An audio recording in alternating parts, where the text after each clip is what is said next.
हज के दौरान बच्चे हज्जाज के साथ नहीं जाएंगे। भीड़ में बच्चों की जान को खतरात लाहिक होते हैं। सऊदी की वजारत हज उमरा ने बड़ा फैसला कर दिया।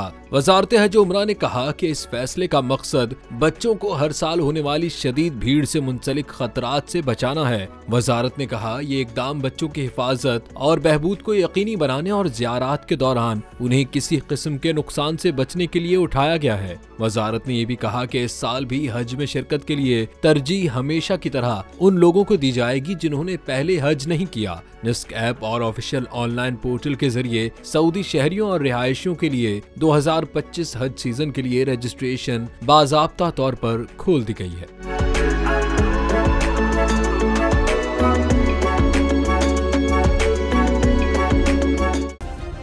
सब्सक्राइब करें और बेल दबाएं ताकि कोई खबर रह न जाए।